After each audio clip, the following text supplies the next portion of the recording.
Yes, both sides are doing it. It's not just only IRGC is doing it. Even the Israelis and the United States are also doing it. They will scale it up as per their plans. USA and Israel have attacked Iran. Now people are saying that it is a war of logistics. Who can last longer? You would notice in the beginning a kind of munitions are used, then something else is used, tomorrow something else will be used. So it is a war of attrition actually. So you are absolutely right that these nations have to first consolidate logistically and then they start their operations.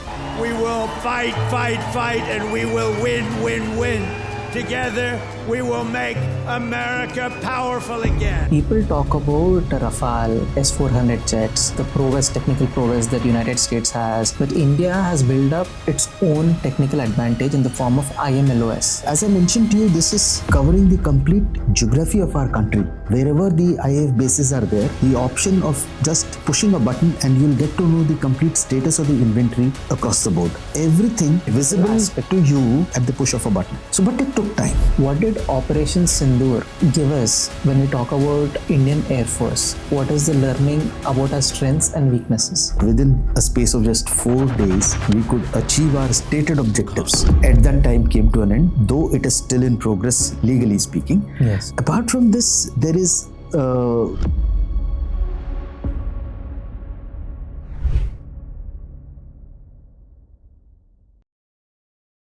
Air Marshal Mannepalli Baladitya sir, welcome to the Honest Hour. Thank you very much. Pleasure having you on board. So we'll try to discuss about various topics touching across your own journey in the Indian Armed Forces, as well as various aspects which could be of motivation and direction for today's youth. So to begin with, let's say a 15-year-old kid has huge patriotic fervor. He's seen movies like Border and etc. and feels that he wants a career in the armed forces. Now let's say he's attained the age. Now what are the various ways in which a highly passionate and patriotic individual can get into the armed forces? Okay, at the outset, I must admit that I'm really feeling very nice to be in front of you in person and in front of such a large audience across the country. Pleasure. And all the more so because we are trying to reach across to the youth. Yes. I feel today's young boys and girls, the young adults and the future citizens of this nation are a brilliant lot, and I consider each one of them as a champion in their own right. Yes, sir. So now coming to your issue regarding what are the career options for a 15 or 16-year-old boy or girl who's got a lot of nationalistic fervor inside and they want to do something for the nation. So, well, there are so many options, but armed forces is one of them, I would say. And within the armed forces, you have the Army, Navy and Air Force, and each one of these service in its own right is a terrific career option. Right. So after schooling, let's say you finish your 12th, you have the option of going in for a UPSC exam and entering the National Defence Academy. That is through the CDS, right? No, that is the UPSC. Okay. So then you do a 3-year course in National Defence Academy, Khadakwasla in Pune. Thereafter, you go to your respective academies. So the Army cadets go to the Indian Military Academy at Dehradun. The Air Force cadets come to Air Force Academy here in Dundigal in Hyderabad. Right. And the Naval cadets go to the Naval Academy in Cochin. So that is where the trifurcation takes place. And then thereafter, they pursue their own careers. After 1 year of training at these academies, you get what is called a commissioning. That is the date you become a commissioned officer of the Indian Armed Forces, a commission which is given by the President of India. Okay. So it is a very, very pious ceremony that is held when the passing out parade happens. So that is one way of entering the armed forces. Yes, the second way is the CDS. Conducted CDS. Yes, then CDS. Yeah. The first one is UPSC conducted NDA exams. After 12th. The next entry is that when you go after your graduation, you appear for the Combined Defence Services, that is the CDS examination. And then you go after selection through the Services Selection Board, you go to the respective academies that I mentioned. And you do the course together along with the NDA boys and girls.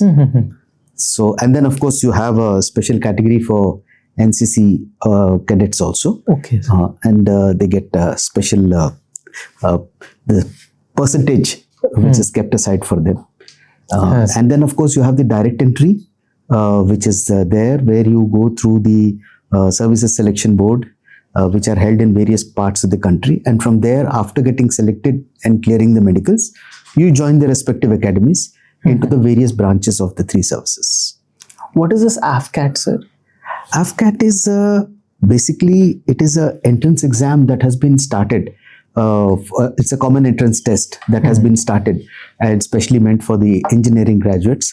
So where you, after finishing your engineering, you go through the AFCAT and then you enter the services. Yes, sir. I think that clears a lot of apprehensions. Like people know that they want to get into the armed forces, but they're directionless. Which exam to write? What is the process? What are the ways in getting into?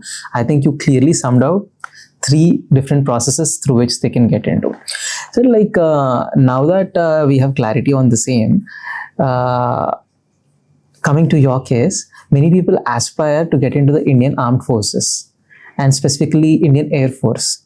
Now you are into the Air Force. When people imagine about Air Force, it's about the jets, the cockpit, etc.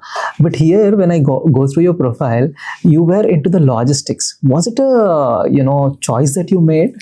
I must tell you, in the beginning itself, that I did my schooling and my college from a very, very obscure corner of the country. It's a place called Bilaspur, which is now in Chhattisgarh.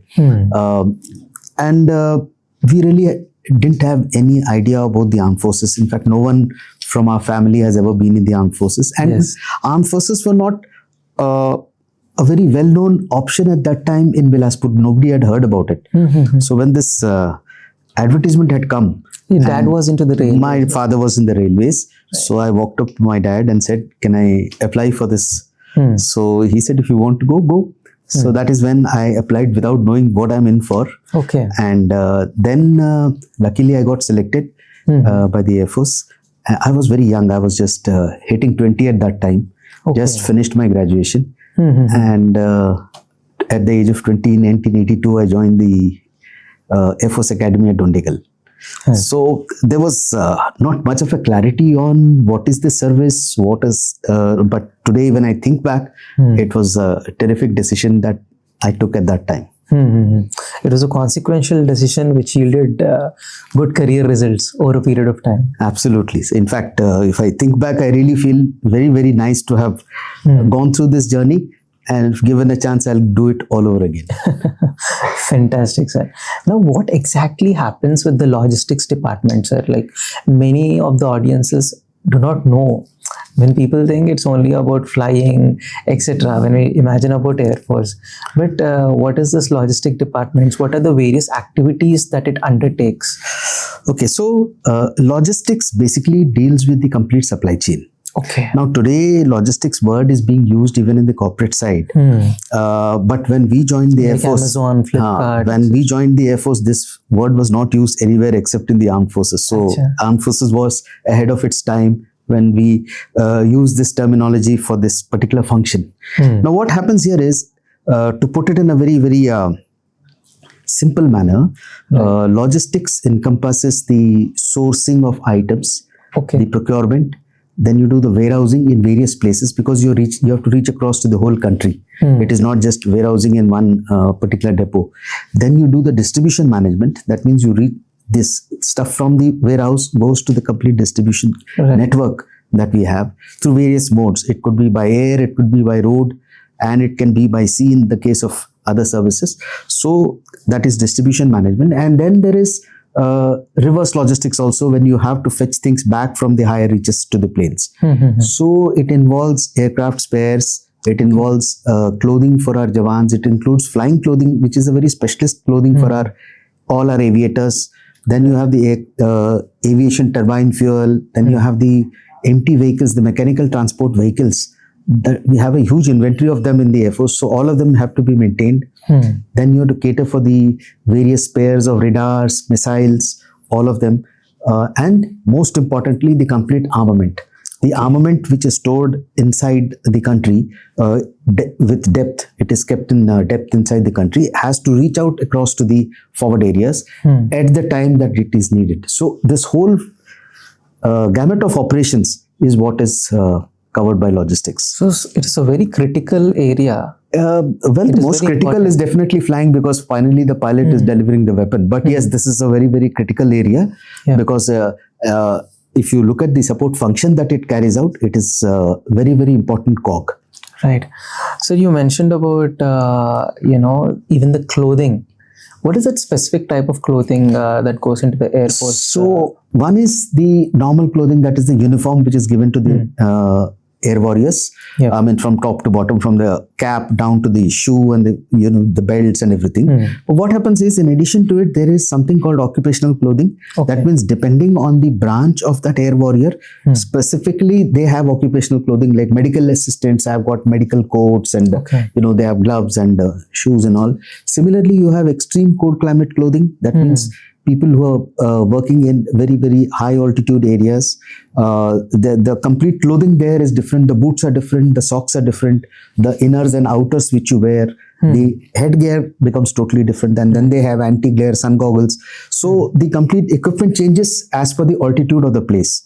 So we are operating in deserts of Rajasthan, we are operating in the southern peninsula where it is very warm, and then you operate in the northernmost parts, in various parts of the Himalayas. I mean, even the aviators, the helicopter pilots are flying in absolutely mountainous terrain. So, and the same people are going up and down. It is not just the guy sitting in Trivandrum tomorrow will be seen somewhere in Srinagar or anywhere. So what happens is, that is where the clothing aspect comes in, and you have to cater for that kind of a moving population which is going up and down. Even the material of the clothing Yes, we have very, very stringent specifications which are laid down. Yes, we have specifications for each of these clothing items. So when we procure them, we ensure that they meet these specifications. We have a specialist kind of people who are trained for checking on these specifications. Right, sir. Like, can you name one real incident where logistics decided the outcome of a mission? Actually, if you look at any big war that is taking place, finally it becomes a war of logistics. If you look at Ukraine and Russia, I mean, it's carrying on and on and on. So finally, it is turning out to be a battle of attrition, or a battle of logistics, you can say. Who is going to wear out the other person? Same way, in any long drawn war, it has always been observed that the side which is able to manage its resources in a more efficient manner is the side that ends up winning the war. Right. So they're very closely linked, and the operational leaders that we have in the Air Force definitely do keep in mind what is the kind of, we call it logistical stamina. How much can you last? That planning has to be done whenever you plan operations. So you have to see how much is your capability for fuel, for aviation, how many sorties can you launch in a day. Everything determines the war plan of a nation. So the logistics capability has to be, even armament, for example. So everything has to be kept in mind while planning operations. Right. Even like in the present circumstance where USA and Israel have attacked Iran, now people are saying that it is a war of logistics. Who can last longer? That will determine the outcome of the war. Absolutely. And if you notice, the United States has positioned massive carriers around that place, though mind you, the carriers are not moving around anywhere, because the present operations are not allowing the carriers to operate. So you are absolutely right that these nations have to first consolidate logistically, and then they start their operations, and then you have to see how long who outlasts the other. Of course, the quality of armament will change as the days pass by. The kind of munitions that are used in these operations will keep changing. You would notice in the beginning a kind of munitions are used, then something else is used, tomorrow something else will be used. So it is a war of attrition, actually. So recently, like IRGC, Iranian Revolutionary Guards, the head of it was saying that initially when they released the missiles, they said that these are only very low grade missiles that we are using. Our major ammunitions and munitions are, we secured it for a later use. So when we use those lethal weapons, it would be a debilitating effect on Israel. That's what they quoted. So I think I can just draw the analogy based on what you said. Absolutely right. It's both sides are doing it. It's not just only IRGC is doing it. Even the Israelis and the United States are also doing it. They will scale it up as per their plans. Yes.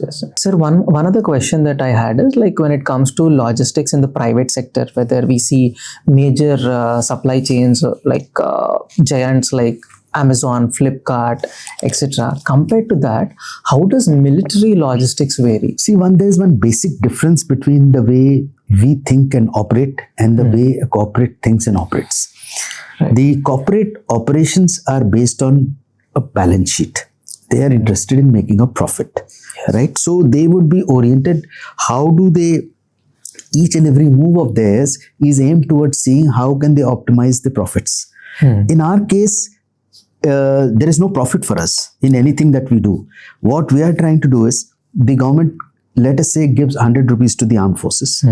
Now we have to ensure that these 100 rupees are maximized in effect when you go to war, and you get the maximum benefit out of that 100 rupees, right? So there is nothing like, there is no profit that we look at. Yes. In fact, everything that we do is actually spending the money. We are not giving back anything to the government of India, right. Except, of course, the most important thing, which is not visible to anyone, is the security. Because if your borders are not secure, you can have any industries inside the country, they will all be vulnerable. Absolutely. So that is what we aim for. So we don't look at money from a profit point of view, but yes, we always do ensure that that money is spent very judiciously and that we get maximum buck for whatever we are doing. So like now here, sir, when it comes to managing these logistics, any important managerial advice that you would like to give the audience? No, I would again like to differentiate between our style of logistical operations and the corporate side. The corporate orientation becomes very different. Right. But yes, if you look at inventory, how the inventory is managed in the armed forces and how the inventory is managed in the corporate side, the management techniques may remain the same. For example, we ensure that at any given time, whatever stocking levels we plan, we ensure that the right item should be available when it is required. And then you have to cater for some things which are in the pipeline and something is getting sourced. So this complete period has to be kept in mind when you're stocking up and preparing for this thing. So I'm sure that is the same inventory management techniques that are used in the corporate side also. Right. Like, sir, like people talk about Rafale, S-400 jets, like the technical prowess that United States has, or for that matter, Western countries have. But India has built up its own technical advantage in the form of IMLOS.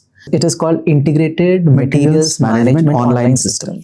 Now here, like, in real time, we are having a tracking, the inventory management, and across the country, we are able to do this. How was it possible, sir? Like, compared to pre-IMLOS times, what was the situation then? And after this mechanism, how is it functioning? So this platform is basically an inventory management platform. Okay.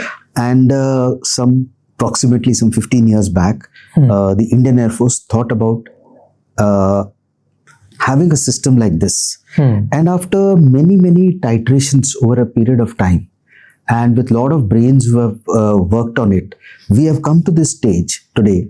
And by the way, the IMLOS has been worked in collaboration with TCS. Yes. So TCS has been involved with us right from the beginning and on site. And then, as I mentioned to you, this is covering the complete geography of our country. Wherever the IAF bases are there, the IMLOS system is available. Right. And it gives the top leadership the option of just pushing a button and you'll get to know the complete status of the inventory across the board. And when I say inventory, I meant all these things that we spoke of in logistics. That means you talk of clothing, you talk of aircraft spares, you talk of lubricants, you talk of aviation fuel, everything is visible to you at the push of a button, right? So, but it took time. It didn't happen. But today, with a lot of pride, we feel that even the BRICS countries have acknowledged that there is nothing as good as IMLOS that they have. And I dare say that even the most advanced nation in the world, the United States, doesn't have such a good inventory management system. So as a platform, it's been a huge success. And we have to give credit to all our people who worked on it over a period of time. And today it's a wonderful tool. Yeah. So when you say like one of the most advanced and sophisticated technology when it comes to military, the United States of America, why do you think they could not build such a system compared to us? No. I think one is we have to see the need also. Like what happens is we for a long time have been totally dependent on foreign sources for our spares. Right. Okay, we were apart from helicopters.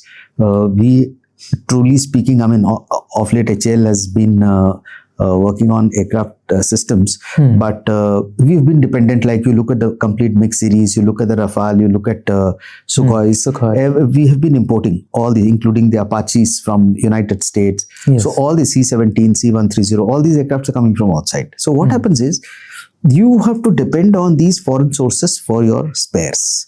Now, here is where the difference comes. In those countries, they are not dependent on anyone because their factories are there only. Yes. So they may not need, they have their own systems of inventory management. I'm not trying to say the United States doesn't have, they also have, but that is tailored for their requirements. Yes. Where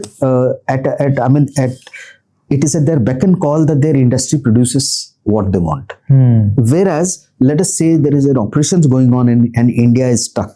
Now we'll have to actually depend on these nations to give us the spares. Right. So if they jam it up, then what happens is our operations get stuck. So our inventory management system has to be different from that of these countries where they are manufacturing their own spares. Absolutely. Now we are still flying Jaguars. Jaguars have stopped production in the UK more than 10 years back, 10-15 years back. They have stopped. So we are only dependent on spares which are circulating within the system. So we have to keep a track of every spare that is available wherever it is. So that is where the approach is different. When we make a inventory management platform, it will be different from what the Frenchies will make or what the Americans will make. That is the main reason. Yeah. Like how was it before getting this system in place, sir? No, we had systems in place. It was not, they were the pre-computer era. Right. So we had different system, different ways of keeping track of where the spares were. But most of the times, the bases are spread far over, everywhere. Right. So it was impossible to know which base has got, there were times when there was a starvation in one base and one base has got a lot of overflow of the same item. So all that was not visible. Right. So it was a huge challenge those days, but we've overcome that today because of the technology that has developed. And of course, now with new technologies coming in, I mean, AI, Internet of Things, blockchain, I am sure the aviation portals, which will now come up in the near future, they are going to be again revolutionary. I mean, even IMLOS will have to go through many, many changes now because these new technologies which are coming up are going to be game changers. So now, like talking about cyber security, this is one of the major critical challenges that not only India, all the countries across the world face. Now, let's say China or Pakistan wants to attack the IMLOS. Can we actually, withstand that? Well, till now, nothing has happened. Because our communication systems are quite robust. Right. But this is a constant battle which goes on in the world, that somebody tries to jam something and somebody tries to overcome the jamming with, you have your own techniques of overcoming the jamming. So as of now, IMLOS has not been hacked. Let us see. I hope that nothing will happen in future also. So we built some resilient systems. Oh yes, we do have firewalls. Right. So like, corporate India speaks about digital transformation and, a lot of fancy things. But IMLOS has its own organizational discipline. What is that one peculiar thing about IMLOS when it comes to discipline and organizational culture? I think the most important thing that IMLOS has reached where it has is because it has the communication systems have kept it. The boundaries have been kept within the Air Force. Okay. It has not stepped out of the Air Force. Even let us say we have to, deal with HAL, which is a very close partner of IAF, through IMLOS. It can't be done unless there is a bridge, right? For which, there are efforts going on. But what happens is this is the primary reason why the secure part of the IMLOS communication has been kept intact, because the communication network is restricted to just IAF, nobody else. So there is no other system which can come in. Right. That is the primary reason why it has withstood. Now, talking about warlike situation or the critical situations, when we talk about LAC or let's say Ladakh, the temperature is minus 40 degrees, and then it's about like 18,000 feet. Now, in this situation, what are the logistical challenges that the armed forces face? So first and foremost, let me start. It is the human being. Like the human being is going from planes and he has to reach this altitude which you're talking about. So there is an acclimatization process that happens. He can't just go and start operating there. So there is a gradual acclimatization that happens under complete medical supervision, because there are medical tests carried out in planes, and then once they reach the high altitudes, thereafter comes the aspect of he should be properly equipped with extreme cold climate clothing. As I mentioned to you, right from gloves to headgear to inners and outers, and then fur-lined boots, those socks. Everything is different from what we use in the planes. And then he has to have the flexibility to move around in these kind of gear. So the gear has to be comfortable also. Then comes rations. Now they get special rations when they are working in high altitudes, right, because their calorific intake becomes different. And again, these are specified scales which are supervised by the medical authorities. So they get special rations which are given over there. And then of course when they do get better allowances also for operating there, because it's humanly very trying conditions in which they are working over there, and they have a limited tenure. Once they finish the tenure, they're brought back into planes and replaced with another lot of people. So all these things. And now let me come to the challenges faced by the aviators. Even the aviators, let us say the helicopter pilots or the fighter pilots who are operating in these high altitudes, they, as the altitude goes up, the engine capabilities go down, right? So they have to keep that factor in mind. Let us say the load carrying capacity also goes down. So they have to keep all these parameters in mind. And of course, it's more taxing on the human being in these high altitudes to fly also. And of course, they use those anti-glare goggles and other things, because once there is snow all around, the reflection of the sun rays also is very, very harsh.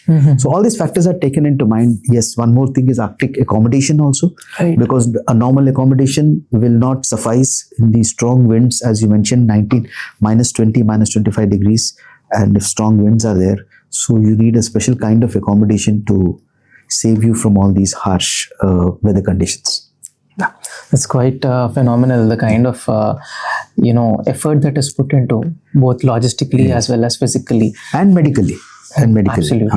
Because even the last man at the highest point needs medical help. So so imagine even a small medicine which goes from the planes goes right up till there, and then once it is used, it has to come back, because you can't throw it over there. Right. So that is what I meant by reverse logistics. So this is what makes military logistics very different from the corporate logistics. True. Yeah. Absolutely, sir. Like, sir, you introduced a concept called forward-leaning logistics. What is the need for that, sir? So what happens is, the concept of forward-leaning logistics is that when the need arises, you don't keep going back to your warehouses in depth. Your basic big large warehouses are in depth, but your bases in front are the ones who are actually doing the war fighting. So when you have intermediate, we have air storage parks and other things which are minor warehouses, which get supplies from the main warehouse, and from there they reach across to these forward bases. And so that is where we call the concept as forward leaning. That means you lean more towards there, especially when it comes to armament and all, because there is very little reaction time that is available once the operations start. So at that time, you can't depend on everything fetching from the rear. So that is what is the concept of forward leaning. But everything can't be forward leaning also. It has to be a right mix. Yeah, it's a blend of blend and balance of different things. Yes. So like recently we've seen Operation Sindur. So it also brought in for like the cost of air defense systems, whether it is the expensive missiles, or when we talk about Pakistan, it was told that they were using Chinese air defense systems and also the ammunition that they were using, they were not quite effective, right?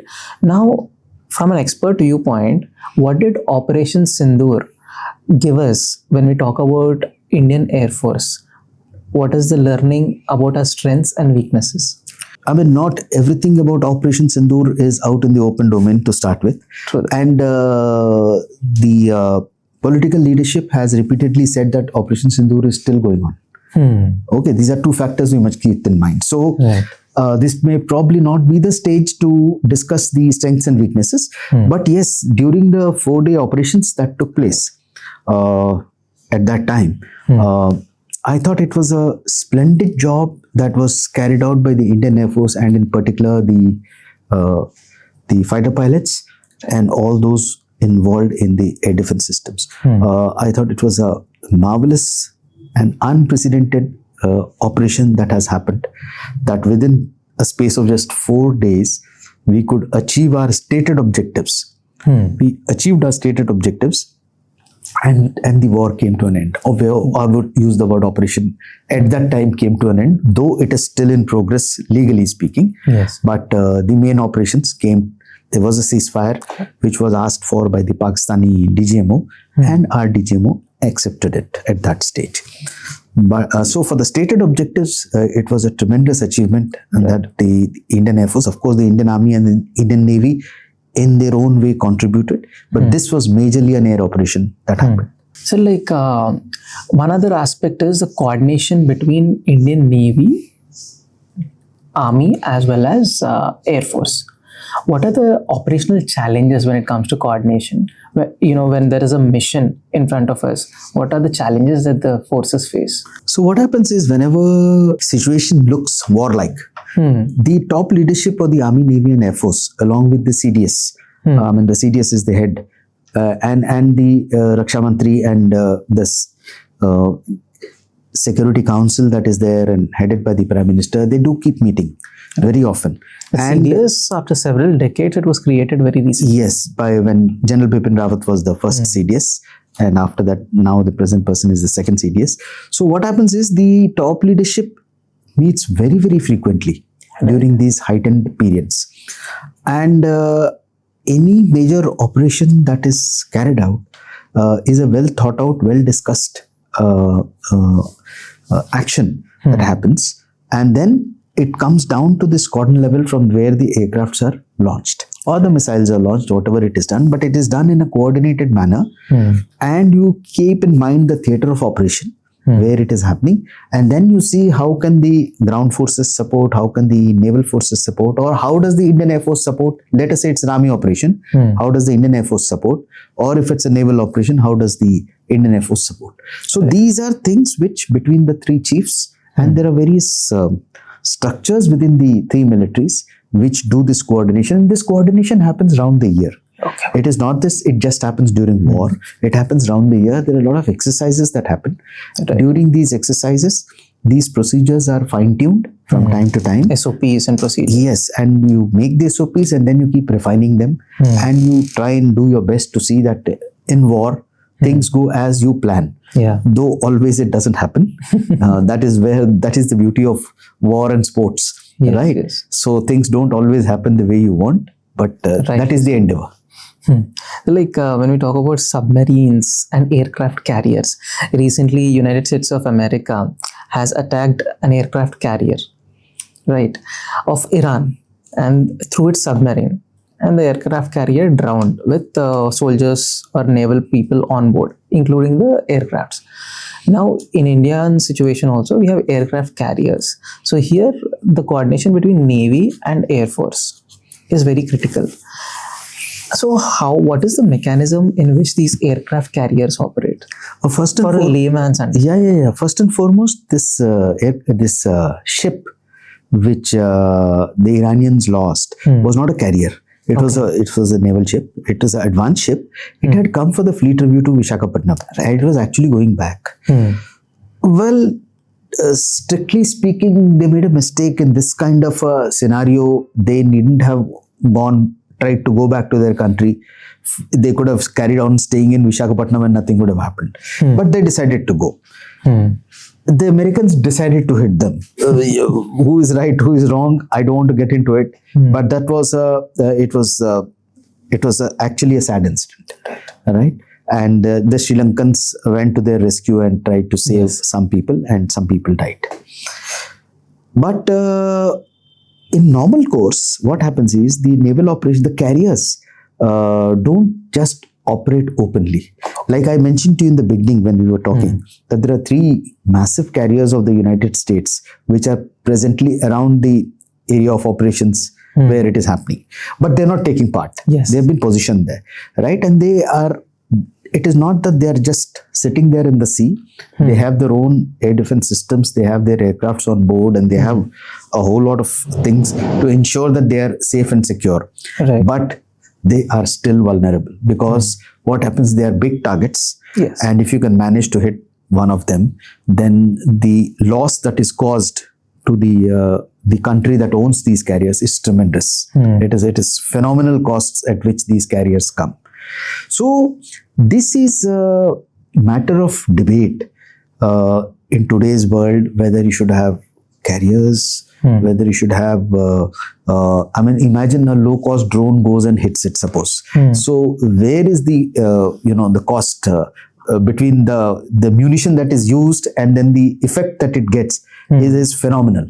So there are a lot of difference of opinion between the military thinkers that should you have more carriers. Some people say no, it doesn't make sense because they're too expensive. But there are others who say that it is carriers which are projection of your power. So these are debates that will carry on. Even for fighter aircrafts, they say there's simple missiles can hit a fighter aircraft, or if there is a drone which goes and delivers, let's say a swarm of drones is launched, there are thousands of them, let's say, and they can achieve the result which sophisticated lot of, let us say, a package of fighter planes will achieve. So which is better? So these are debates, right? But we have to leave it at that. I still feel that warfare has to be a mix of all kinds of ammunition, and then how you employ or how you deploy these munitions is of importance. How do you use these assets? You may have a Brahmastra, but you don't use a Brahmastra in the beginning. If you look at Mahabharata also, it was used very sparingly at a crucial juncture when it is required. Otherwise, you start with normal bows and arrows, and then you graduate on to, the various things. I'm talking about the Mahabharata war. Right? So, it is the same concept that is used in modern warfare, that you keep your major munitions for a specific purpose. Rightly said, sir. Like talking about submarines, like there was a movie called Ghazi regarding the Ghazi attack. Now, what are the critical challenges that the Navy faces when it comes to submarines? If you understand a submarine, it operates below the water, right? It has very, very limited space for the humans. Right? The crew can be 4 or 6 or 8. And it is underwater for at times for a month, for 2 months. Especially the nuclear powered ones. So first and foremost, the sailors who are inside, they lead very, I don't think there is any life which is tougher than living inside a submarine. You understand? Because you're not seeing daylight. You're not eating some freshly cooked food. There are so many other constraints in which you operate, how you sleep, how you work. And most of their operations are all clandestine operations, right? So they have to take care of a whole lot of things, and anything can go wrong at any time. And they are at depths. They are not in shallow waters. They are in depths. So that is as far as the life of a submariner is concerned. It's incredible. How they live and operate. Now comes the concept of how to use submarines. Submarines have always been used to carry out, as I mentioned, clandestine operations, and then you suddenly surface and hit a ship and again go underground, right? So that is how they've been operating. So that is the concept of a submarine. So sometimes it clicks. But it's the fact that you have submarines keeps the enemy ships guessing. Right. It is very so they will be scared to enter your waters freely. Once they know you have submarines, then they'll have to deploy. They have systems of making out if there is some submarine within the vicinity or not. But that's again a constant battle, of how you try to identify whether there is something there, or whether that guy has got some defensive mechanisms by which he doesn't let your systems detect where he is. So this is a constant battle, So having understood about submarines, one other question like a lot of us have is about Indian Air Force, right? What are the plethora of activities that Indian Air Force is engaged in? One is the wartime situations. Apart from wartime situations, what are the activities that they are endorsed with? So one is the wartime business that you spoke about, where our helicopters, our transport aircraft and our fighter aircrafts are taking part. Apart from that, in peacetime also, the Indian Air Force carries out some very, very important tasks and missions around the year. Let's say we call it HADR, humanitarian aid, wherever it is required in disaster affected areas. So let us say there is an earthquake somewhere. I mean, a lot of places face, and India is one of those first responders, and we don't even see whether that country is a friendly country or it's even in the past has been an adversary. We reach across to people at times of need. Yes. So, and let's say there are major fires which happen around the world, or there is an earthquake, or there is a tsunami which has taken place. So the Indian Air Force transport aircraft and the helicopter operations happen to bring succor to the people. In addition to this, we also keep having exercises with friendly nations. Like we have it with the United States in Alaska, we have it in Singapore, we have it with the Australian Air Forces. So what happens, all our three categories of aircraft that I spoke about, that is the transport helicopters and the fighters, they participate in friendly exercises with the nations. So that's another kind of operations that happen. Apart from this, there is within the country, if you remember Corona period, the complete medical logistics role was more or less given to the Indian Air Force. So we were tasked with taking the medicines from one place to another. The cylinders were being taken from one place to another. So this is one important operation that also happens. Even in day-to-day, when we talk of our Air Force life, we have these areas, Leh, Ladakh, Srinagar, Avantipur area, and also every day from Chandigarh, we have our transport sorties which carry every mundane thing that you can think of, including things like vegetables, have to go from here till there. So these are operations where nothing grows there. So so you have to carry these things. Our troops are there on the higher reaches. So the liter of kerosene, which costs almost nothing in Chandigarh, multiplies 100 times by the time it reaches the last post in Ladakh. If you look at the cost, of air transportation. So what I'm saying is, these are operations which are carrying on round the clock, round the year. There is no Holi, there is no Diwali, because what happens is nobody can starve on these days. So these operations are mounted every day. Sir, in many of the critical situations or warlike situations, it is usually presumed that to succeed in this war, India needs to deploy its air force. And there is also, a larger presumption, even what we see in movies, like if Indian Air Force aa gaya, so India has almost won the war. So why does this happen, sir? No, don't go by these movies. I must tell you one thing very clearly, that Army, Navy, Air Force, each one of these services, in their own right, contribute to the nation's security during peace and during war also.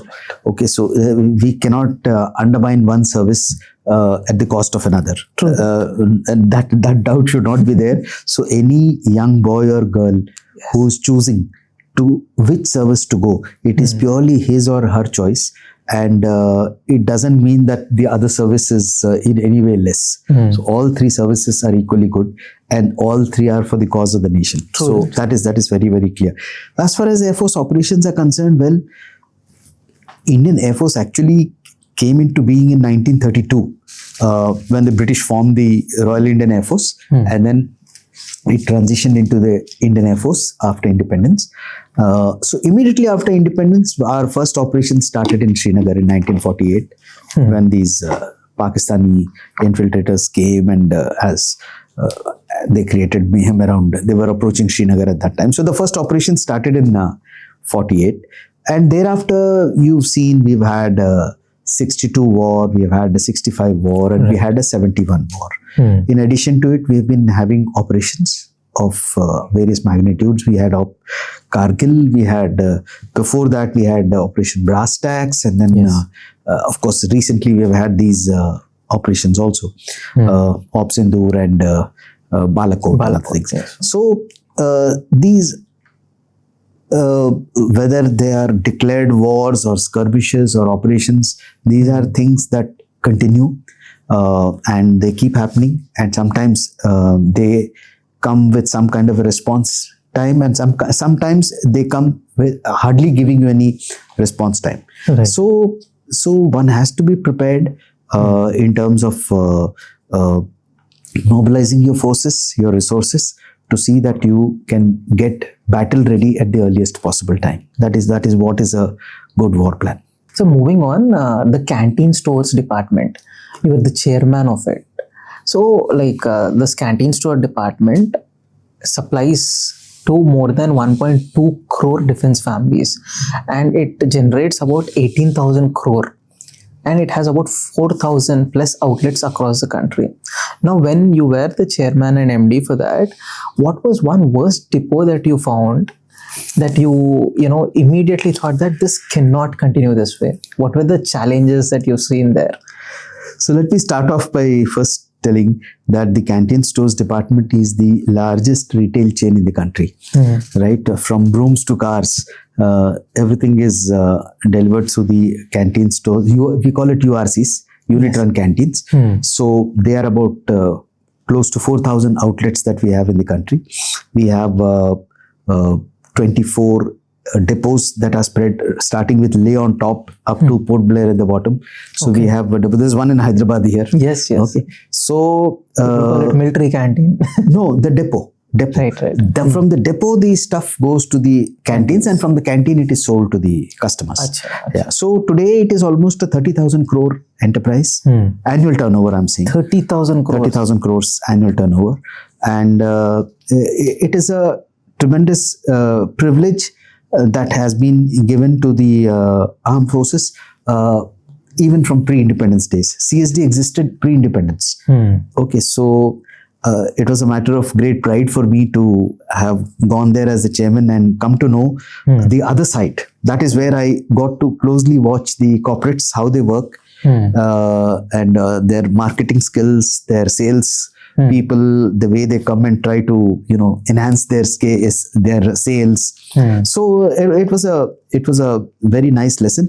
But yes, one thing which I tried my best during my time in the CSD head office was that we improved the standard of warehousing. Right. Because what happens normally, the system is that the companies come and deliver all the stuff in the warehouses. These 29 places where I'm speaking the about. depots. Yeah, so there is a depot in Khadki, Pune. There is a depot in Bombay. There's a depot in Jabalpur. Then there's north all over. Ambala is there. Hisar is there.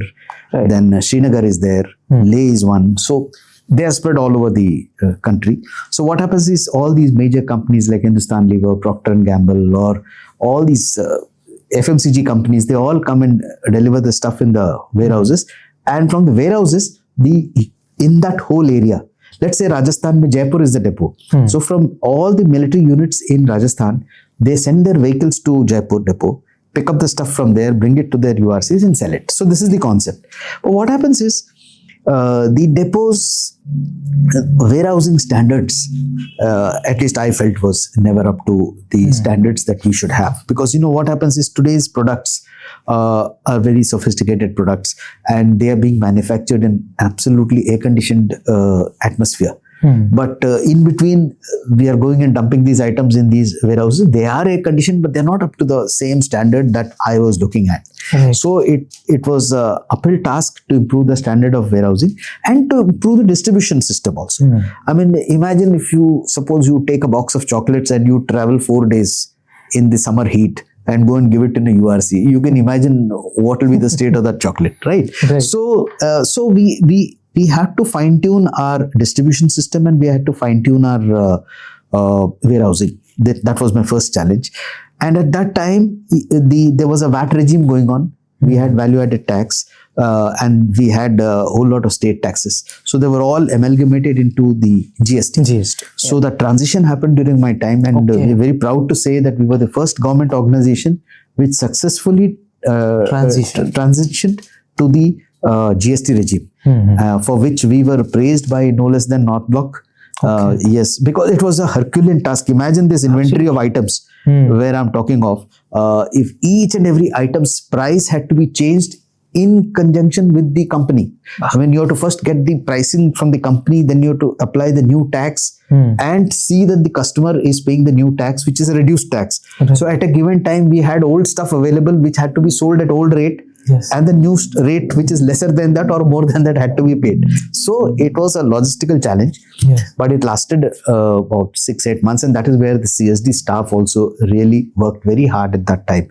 That was a challenging period for us. Yes. So there are, it's quite a phenomenal achievement. Like, in this department, there are some competing pressures. One is the vendor lobbying, one is the welfare of the soldiers, and other is the financial viability. How do you balance all these three aspects? I think the topmost thing that is to be kept in mind, that's what I used to tell everyone, is you have to keep the soldier's face in front of you when you take any decision. So there could be 20 types of brooms. Do you need 20 brooms to be kept in the URC? Because as it is, the space is limited.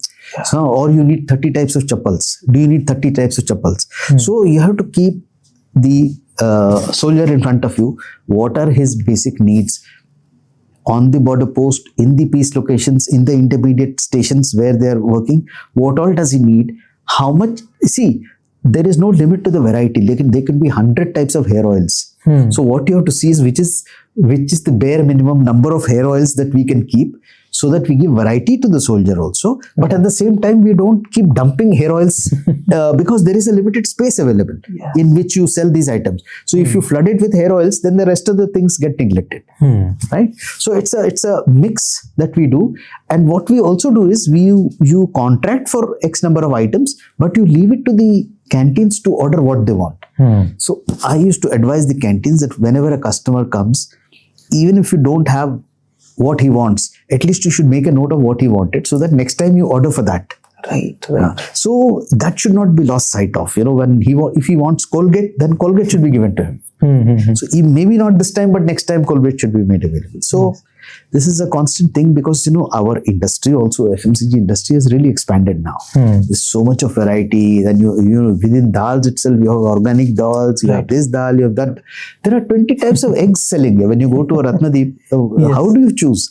So this becomes a big challenge, that how do you place X number of items on the counter which will cater for the maximum people and give satisfaction to them. So that is one thing that is always a challenge. Right. So like during your tenure, there was also a significant rise in the profits. How did you make it more profitable? Actually, you know what, there were a lot of state governments which were supposed to give us dues because of VAT. Right. The state was supposed to have refunded, and they were not doing it. So we got after each state government. I used to go and visit. I used to request our senior personnel from the CSD cadre to go and visit the various state governments and try to see how. So a lot of money came back because of that. Secondly, there were some erring companies which were not playing by the rule book. So we were ruthless in checking them out and also administering fines. Right. So those fines itself ran into many crores.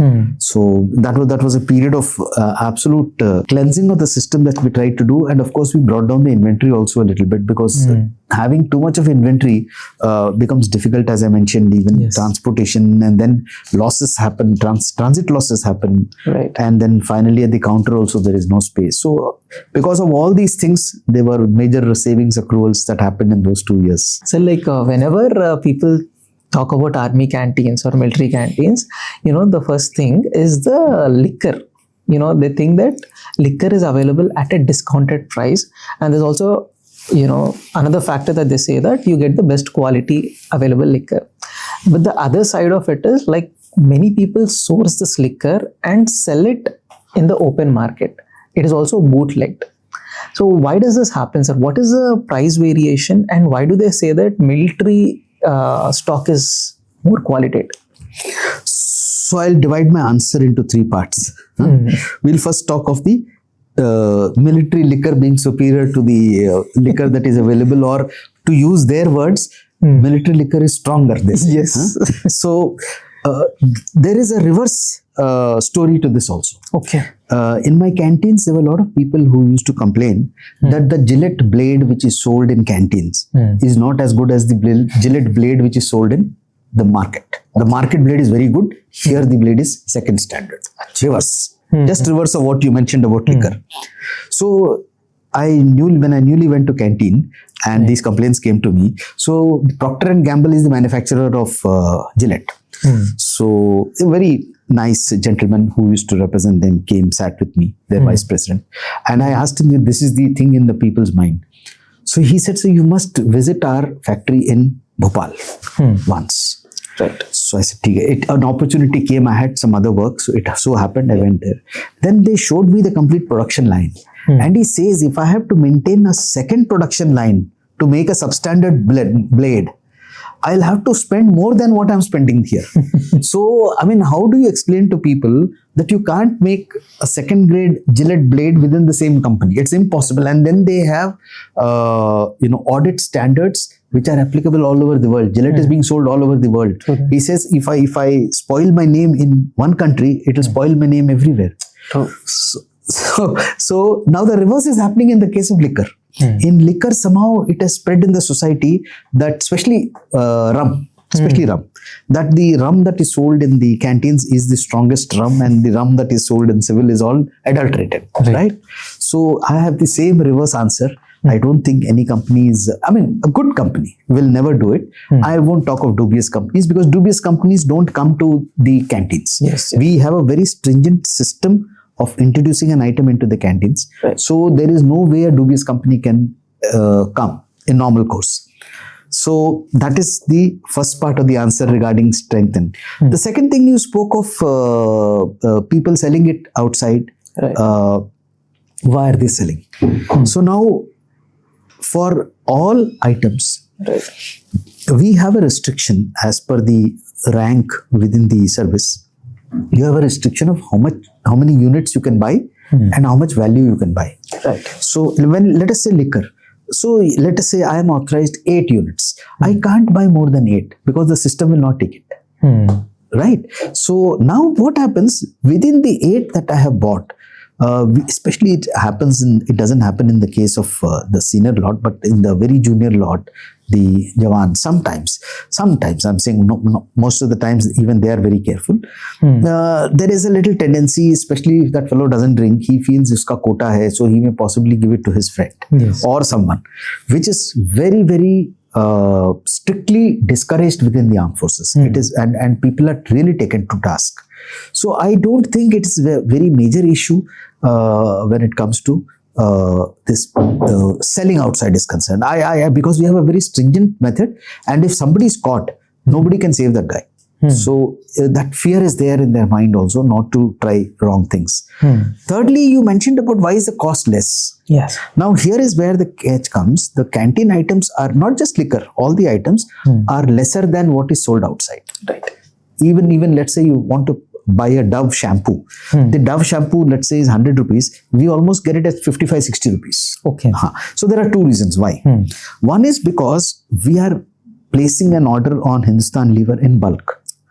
This kind of a bulk purchaser does not exist in India because we are buying for 4,000 outlets with the kind of clientele that you mentioned right in the beginning. So, and those guys have, and they don't have to spend money on sales. There is no marketing involved. There's no sales involved, right? Once the order is placed, they just have to deposit the saman and it gets sold, right? So what happens is, when they come to introduce an item, we do very hard negotiations and break down the price.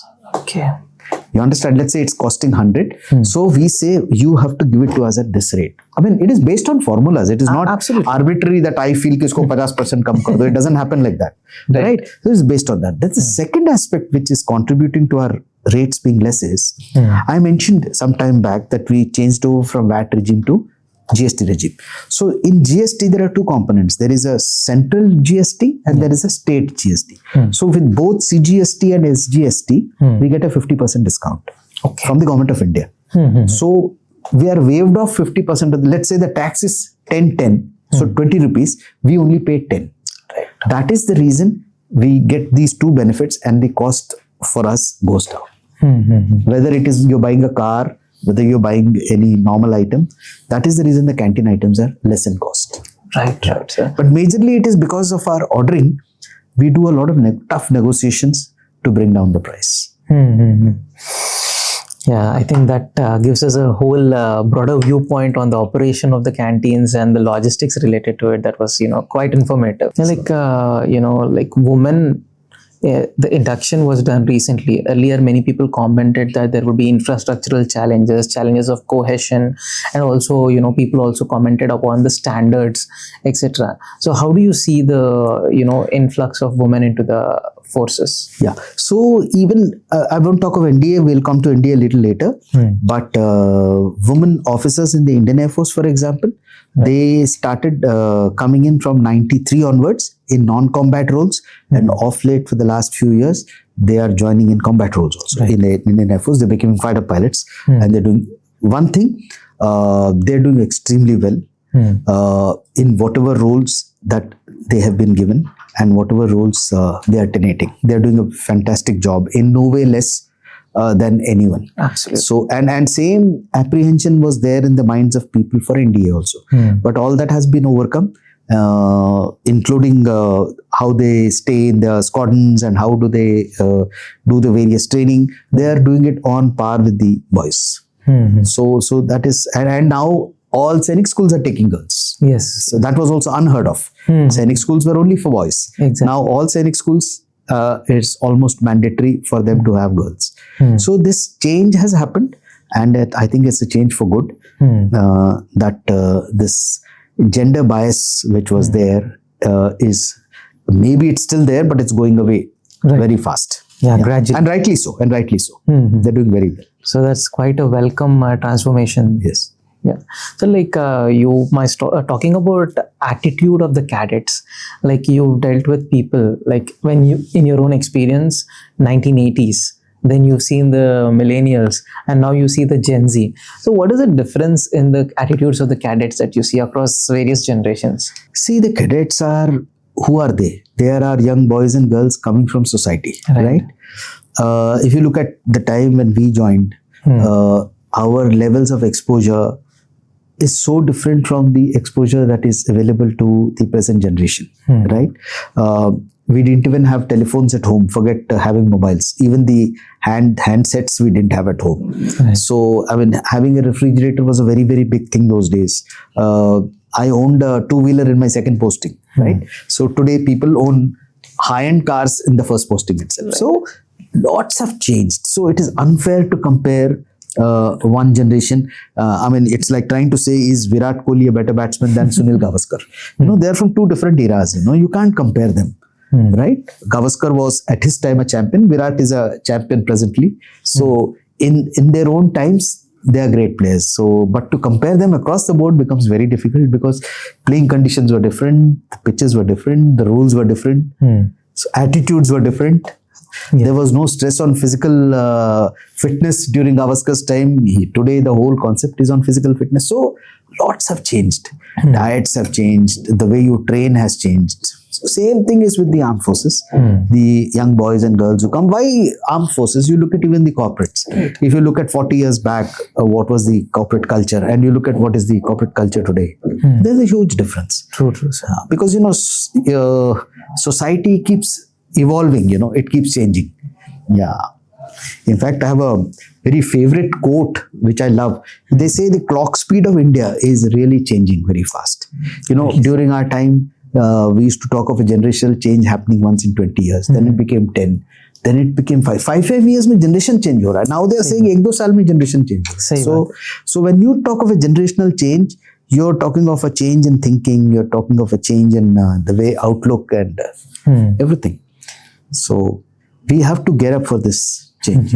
So talking about NDM, recently there is also induction of women, right? And also we have seen, famous examples like Gunjan Saxena, and some movies also have been taken up on the same topic. No, but when this decision was being mulled over, there were a lot of apprehensions. It might hamper the cohesion. There could be infrastructural challenges and several other bottlenecks, right? So how do you look at the, induction of women and per se like the participation of the women in armed forces? There's a line of thought which agrees, there's another line of thought which disagrees. So what is your perspective on this? I feel we have gone past that stage of not liking it or not accepting it. First and foremost, there were apprehensions. They have been very rightly removed. The lady officers have been performing extremely well in whichever responsibilities that they have been given. It started in non-combat roles. They were inducted as early as 93. Okay. And then we've moved on, and today they are being taken into combat roles also. And we have fighter pilots in the Indian Air Force as lady officers, including when the Rafale induction happened, our lady fighter pilots went and participated, and they are participating in operations. Right. So this gender bias is one thing that I think has definitely been overcome within the armed forces. It might have been there in the beginning years, but it's definitely not there now. And in terms of talent, they are no way less. In fact, I personally feel they are performing better than the males. Absolutely true, sir. Like I see that there's a positive transformation that we are seeing. Just a while ago, you were also mentioning about cricketers. Like, one of the, very peculiar and interesting things on your profile was you were the manager for the Indian cricket team. How did this happen, and what were the observations and experiences that you could share with our audience? Well, I was really fortunate at that time in 2005 to have been approached by the president of BCCI, Mr. Jagmohan Dalmia. I was in my office when his PS called and said, Dalmia sahab baat karna chahte hain, and then he came on the line. Actually, Pakistan was coming to India after a huge gap. Yes. Like nowadays, we are not playing Pakistan. At that time also, True. we resumed cricketing relations with them after a long time. There was this phenomenon called Aman Ki Asha. So they called it Dosti series and all that at that time, 2005. Yes. So they were on the lookout for someone who can handle the media as well as look after the team as the administrative manager. So I was approached, and there was no precedence for me. So I had to move a file within Air Force, because I was not picked up as an Air Force officer or as an armed forces officer. Sure. It was by name. So in fact, I left in 2006. This is 26 going on. No one from armed forces has gone as manager. Absolutely. In 20 years. So it just happened during my time. I was also picked up only for the first tour. One tour against Pakistan. But the players, especially Sachin and Rahul Dravid and all, they liked me. So they asked that I should continue. They asked the board. So that is how I was their manager for 5 tours. And 5 tours? Yes, for the last tour, that is our visit to Pakistan in 2006. That was my final tour. So there was some close to 2 months of memorable experiences in Pakistan. Literally went through the length and breadth of the country. Right. It's a rare thing for a serving armed forces officer to go to a country which is otherwise considered your adversary. Yes. Any experiences that you can share with us? Oh, it was very nice. In fact, on that tour, I still remember the day our team landed there. Imran Khan was there at the airport to receive us. That time he had not joined politics. Yes. And even General Musharraf, for all whatever he is otherwise, was very cordial with the Indian team. Okay. He also invited us home for a dawat. So he was, even the people in Pakistan treated us very well at that time. So it's just that things have gone worse in our relations. Unfortunately. So, yes, that is there. That's a different story altogether. But they were memorable days. Yes, I got a great opportunity to observe our Indian players from very close quarters in the dressing room. And there were a lot of takeaways and lessons in terms of human skills when you observe these great sportsmen. Because remember, they're all world level athletes, each one of them in their own right. I was also fortunate to have been to 2 Olympics, Athens Olympics and London Olympics. Okay. In Athens, when Colonel Rajavardhan Singh Rathore got the silver, I was at the shooting range. Achha. And Colonel Rajavardhan Rathore was a cadet of mine when I was instructor at NDA. Okay, that's So quite there's a interesting. different relationship I have with him. So what I'm saying is, when you observe these great sportsmen from close quarters, there are so many good takeaways that we can imbibe in our own personal lives. Like, sir? Well, there are things like, how do they prepare for a upcoming season? How do they conquer fear? Every sportsman, he may not show it, but Right. there is a fear inside him. The fear is, will he be able to perform to his potential? The fear is that I hope I will be doing well, or I don't get injured. There's so many things that can happen, between a good performance and not being able to play. So this is one constant fear that is there in the minds of all the sportsmen. But the successful ones are those who conquer those fears and go and go, deliver when the need arises. Right. And then you should also look at the way they're focused and disciplined when they're training. There are a lot of good things of life which they forego. A lot of temptations. It could be a chocolate, it could be a pizza, it could be anything. They're foregoing a lot of goodies in life. And they're also young people, like anybody else, any teenager on the streets. They're not letting themselves have all that so that they focus on the game and go and deliver. At the time I had read, when Gopichand was training Sindu, PV Sindu, he had stopped her from eating a whole lot of things. Yes. Okay. And just to ensure that she doesn't eat, can you believe Gopichand also stopped eating all those things for that period of 6 months? Forget Sindhu, Gopichand himself lost 5 to 6 kilos of weight. And that's what I read. So that is called commitment of a coach or a player. True. When you want to achieve something which is extraordinary. You can't achieve extraordinary by not being disciplined in life. True.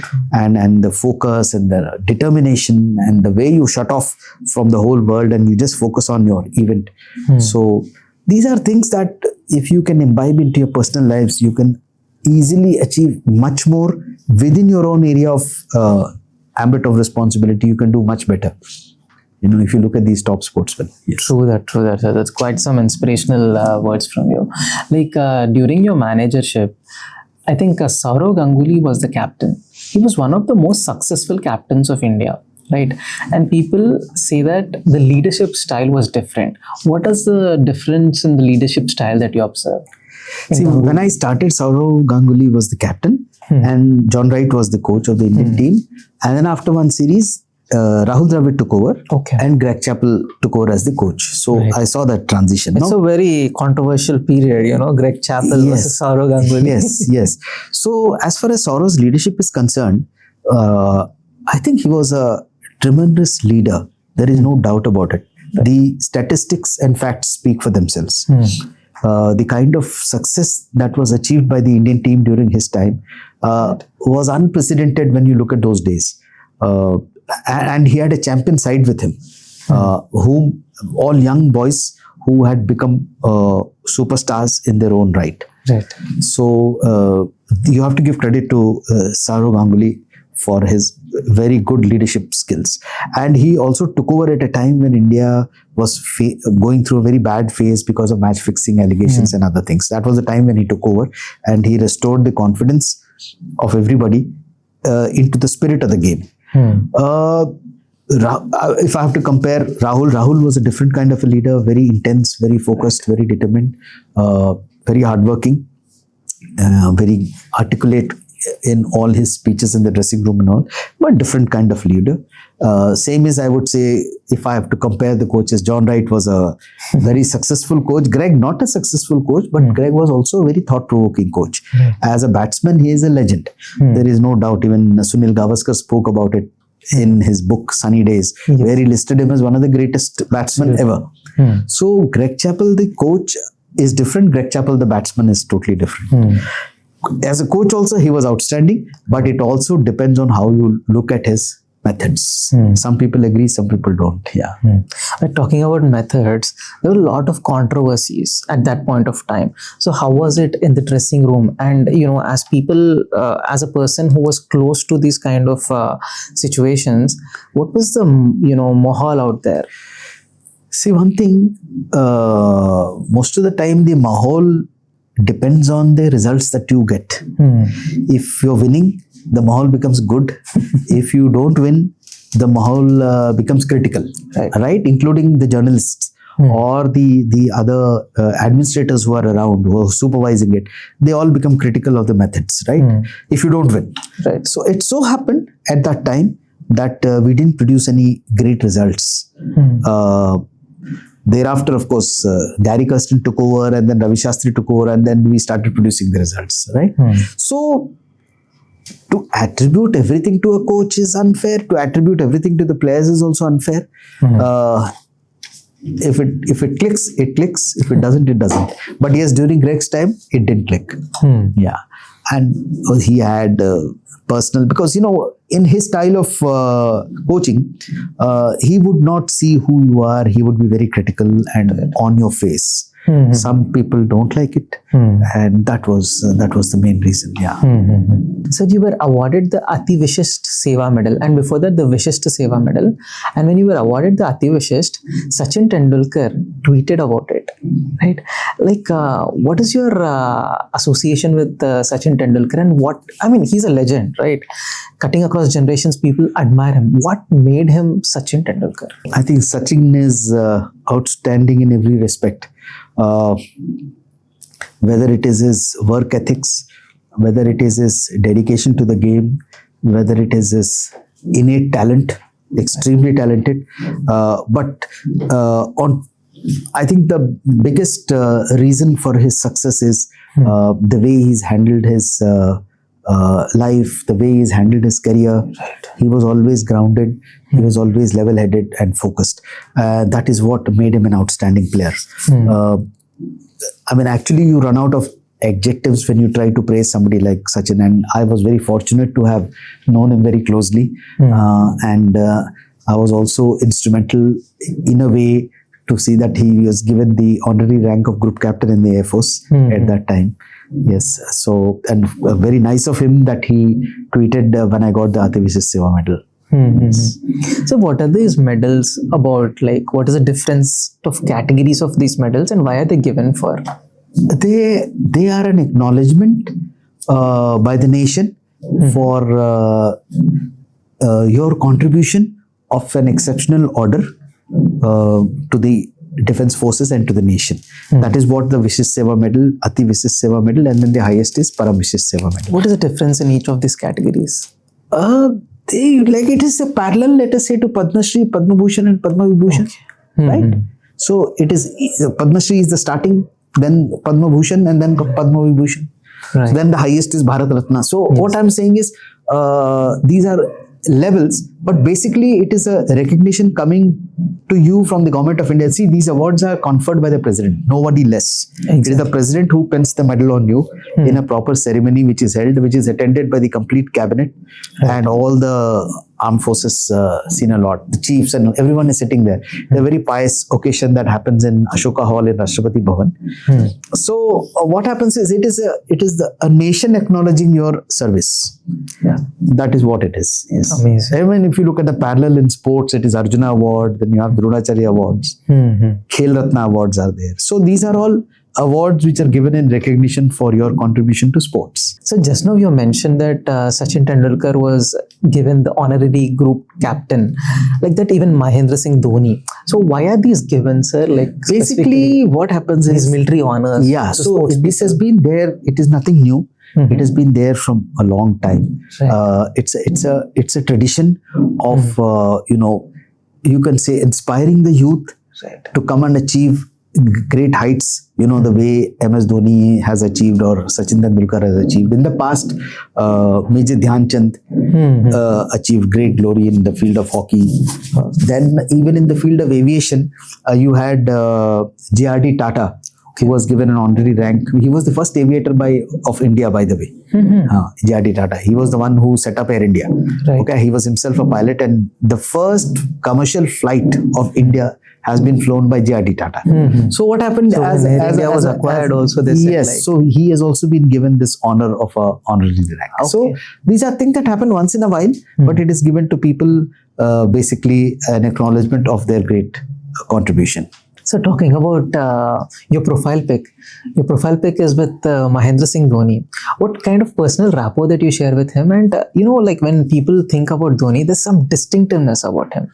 As a personality that you've seen from close, like as part of the manager of Indian cricket team, what are the personality traits that youngsters can draw inspiration from? Actually, Dhoni, if you really watch him closely and if you observe him, he, as per me, epitomizes what is leadership.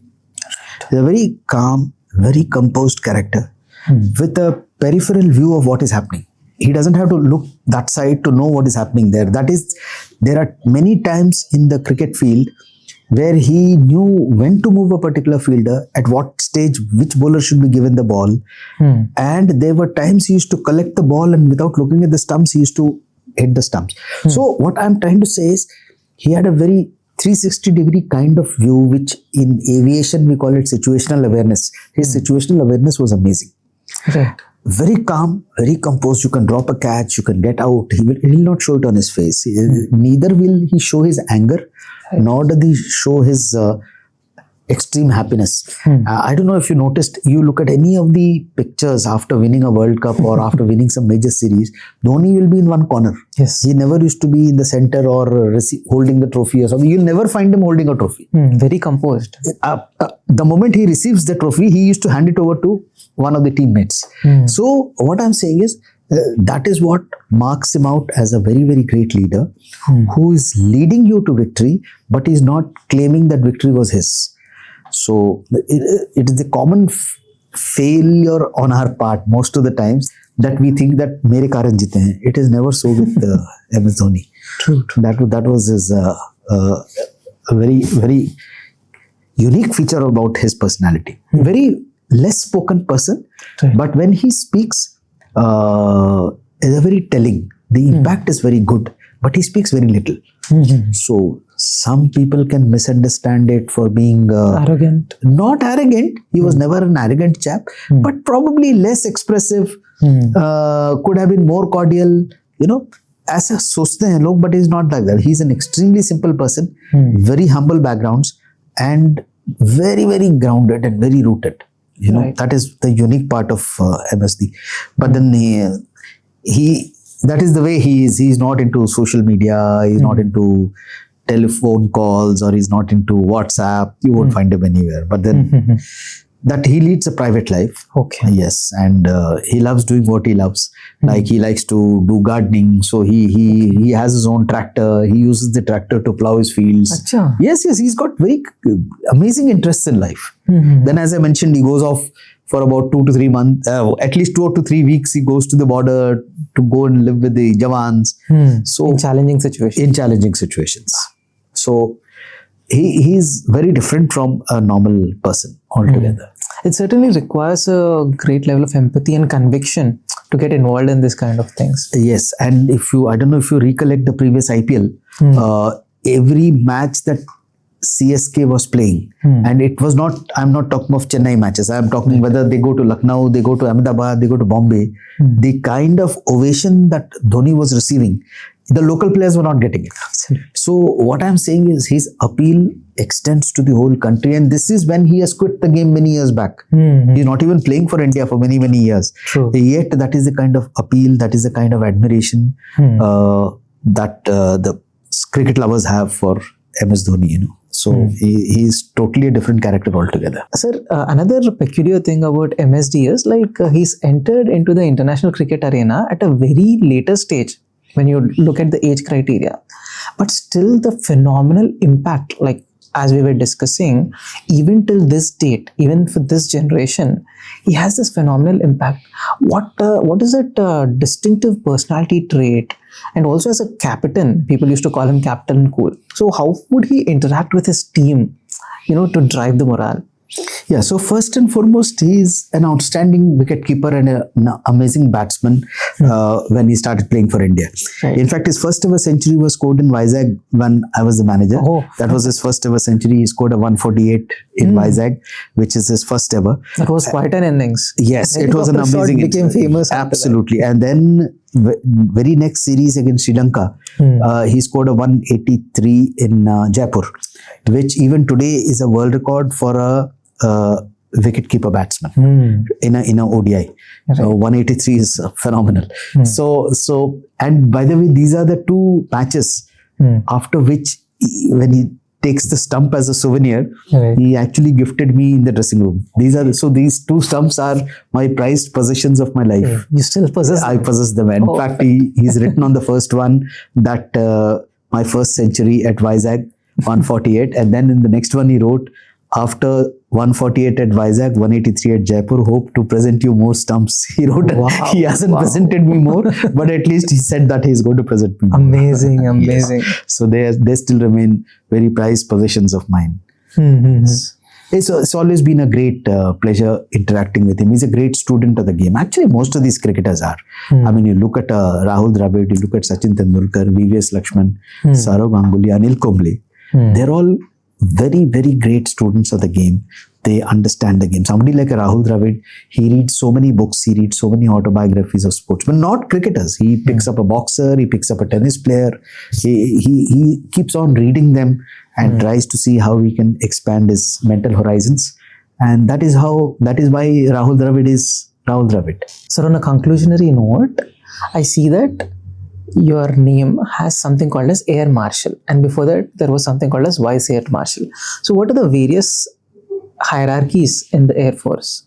So what happens is when we were in our initial days, we had first rank was called pilot officer. Right, that rank doesn't exist nowadays. Okay. So the first rank was when you get commissioned as a pilot officer. Then it's a flying officer. Right. Then it's a flight lieutenant. Then it's a squadron leader. Right. Then now onwards, after squadron leader, every rank is till now. These ranks come to you with service. That pilot officer is a flying officer, you become after 2 years of service. Exactly. But after squadron leader, wing commander onwards, every rank is by selection. So there is an attrition that happens. People miss out. So the first rank which you get by selection is wing commander. Then you become a group captain. Then you become an air commodore. That is the first star. 1 star, what they call. Then you become an air vice marshal, which is a 2 star. And then you become an air marshal, which is 3 star. Right. So this is the highest. After that is the chief of air staff, who is a 4 star. And then once in a while we have, like we had Marshal of the Air Force, Air Marshal Arjun Singh. He is a 5 star. Like Field Marshal Manekshaw we had, Field Marshal Kariyappa we had. So they are 5 star. That's a rank given again as a recognition to the great service that they have made. Okay, that is something done on a case-by-case basis. Case-by-case basis, and it is for life. That rank is, the rank, uniform and privileges are for life. In all other cases, it is only as long as you're in service. Yes. But you retain the rank. The rank is given to you by the President of India. So you retain the rank throughout your life. Okay. Yes. No, you were one of the first persons, not one of the first persons. So you were the first person from Chhattisgarh to receive the 3-star rank. So how did it feel like? Oh, it feels very, very good because, as I mentioned in the beginning when we started talking, that I come from a very obscure corner.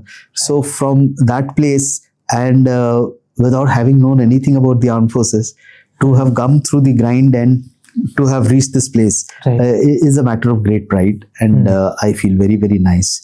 And yes, Chhattisgarh being nowadays a lot of people from Chhattisgarh are also joining the armed forces, but during our time it was unheard of. It was unheard of. So these privileges and perks, they continue even after retirement? No, you just keep the rank and you get the 2 awards that you get. You are allowed to put it next to your name. So with my name comes the AVSM and VSM. Okay. Yes. Ati Vishisht Seva Medal and the Vishisht Seva Medal. Okay. And then the Air Marshal tag. Air Marshal comes before the name. Yeah. So that is one thing you retain. Yes. But the armed forces give you respect for the rank that you held. So wherever you go, it is respected. Right. Yes. Even in the society, you hold great respect for the service to the nation. Yes. Sir, any words of wisdom when it comes to life, success and service that you'd like to share with the audience? I think any young boy or girl aspiring to do something for the nation, it could be any field. You could be in the corporate field. You could be an engineer. You can be a doctor. You can join the armed forces. Any career that you choose. I think first and foremost, you should try to be a good citizen for the country. You should be as disciplined as one would like. The country would look up to you. And I think you should develop some good interests in life, like spending time on your health, whether it is doing physical training or playing a sport or something like that. And of course, you should work hard, play hard, and eat well. Remain healthy. I'm sure you'll be great citizens. Actually, this generation is amazing. Right. When you look at them, I really feel very confident that this country is in good hands. Amazing, sir. Thank you so much for such insightful conversation. And it was a pleasure having you on board. The kind of experiences that you've shared and the practical knowledge that you've given is definitely going to help a lot of youngsters pave their way and get a clear direction on choosing to get into the armed forces, why they need to get into the armed forces, and what are the challenges and opportunities once they get into it. I think they now have a better clarity if they watch this podcast. Thank you so much. Thank you very much. Thank you very much.